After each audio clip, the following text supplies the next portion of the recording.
नमस्कार दोस्तों, स्वागत है आपका मेरे चैनल नेचर्स एनिमेटेड वंडर्स में। मैं हूं एन शंकर और आज मैं आपके लिए लेकर आया हूं एक बेहद प्रेरणादायक, ऐतिहासिक और कम सुनी गई कहानी, राजा वीर सिंह और अदृश्य सिंहासन का रहस्य। यह कहानी केवल मनोरंजन नहीं, बल्कि आत्मचिंतन, नैतिक शिक्षा और नेतृत्व के असली मायने भी सिखाती है। तो आइए चलते हैं इतिहास के उस अनसुने पन्ने की ओर। 11वीं शताब्दी के उत्तर भारत में एक छोटा किंतु समृद्ध राज्य था, धवलगढ़। यह राज्य पहाड़ियों और घने जंगलों के बीच बसा था। राज्य के राजा थे वीर सिंह देव। उनका नाम पूरे उत्तर भारत में उनकी युद्ध नीति, नीति शास्त्र और सच्चे न्याय के लिए प्रसिद्ध था। परंतु इस राज्य में एक ऐसा रहस्य था जिसे न तो कोई दरबारी जानता था, न ही कोई आम नागरिक। वह था अदृश्य सिंहासन।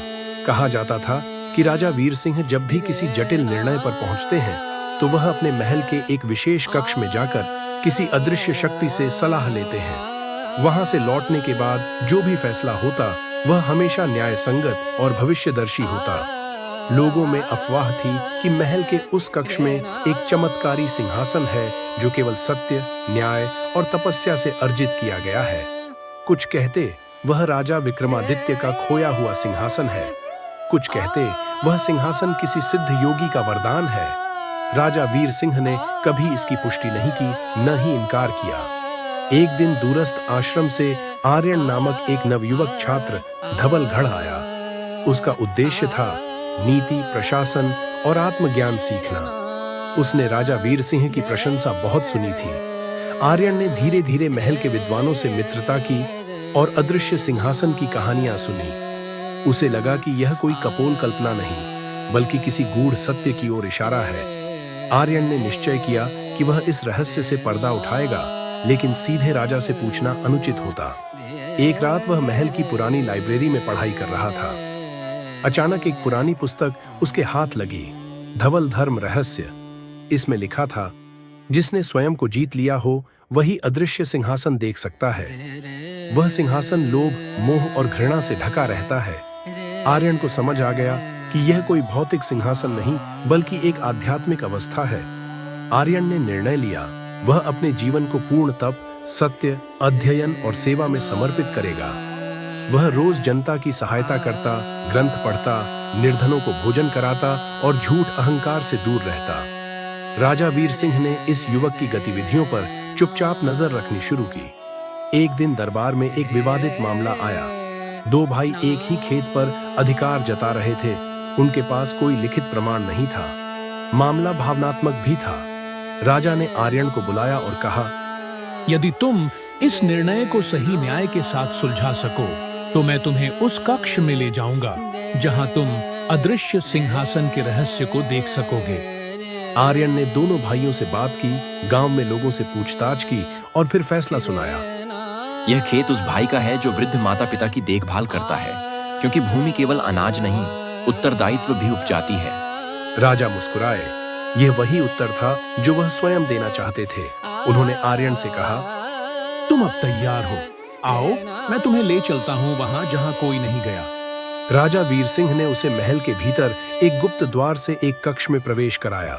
वहां कुछ नहीं था, न सोने का सिंहासन, न रत्न, न रोशनी, बस एक खाली कक्ष। आर्यन चकित था। राजा बोले, यही है अदृश्य सिंहासन जिसे तुम देखने आए हो। आर्यन बोला, परंतु महाराज, यहाँ तो कुछ भी नहीं है। राजा मुस्कुराकर बोले, यही तुम्हारी अंतिम परीक्षा है। तभी राजा ने एक मोमबत्ती जलाई और आर्यन को दी। दीवारों पर धीरे धीरे श्लोक, नीति वाक्य और जीवन के रहस्य प्रकट होने लगे। सिंहासन वह नहीं जिस पर बैठा जाए, सिंहासन वह है जिस पर विवेक, दया और आत्मबल बैठते हैं। जिसके पास आत्मनियंत्रण है वही सच्चा राजा है। राज्य के निर्णयों में जहां लोभ नहीं, वहीं अदृश्य सिंहासन है।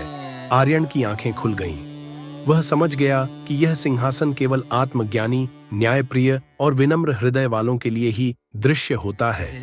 राजा वीर सिंह ने आर्यन को अपना शिष्य और उत्तराधिकारी घोषित किया।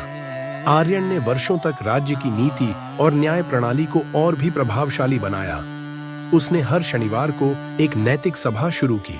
जहां कोई भी नागरिक आकर राजा से जीवन की शिक्षा ले सकता था। उसने धवल ज्ञान केंद्र की स्थापना की, जहां नीति, धर्म, न्याय, आत्ममंथन और सेवा सिखाई जाती थी। राजा वीर सिंह ने अपने अंतिम दिनों में कहा, मैंने सोने का राज्य नहीं छोड़ा, परंतु सोने से मूल्यवान एक विचार छोड़ रहा हूँ। सच्चे राजा वो नहीं जो राजगद्दी पर बैठते हैं, बल्कि वो हैं जो अदृश्य सिंहासन को महसूस करते हैं।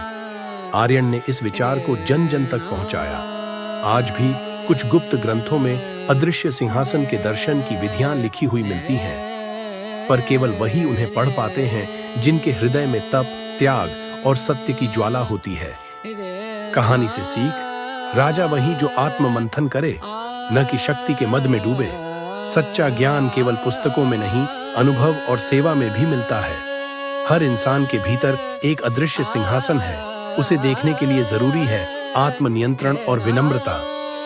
किसी भी निर्णय का मूल्य न्याय और करुणा से मापा जाना चाहिए, सत्ता से नहीं। आध्यात्मिक शक्ति भौतिकता से कहीं अधिक स्थायी और प्रभावशाली होती है।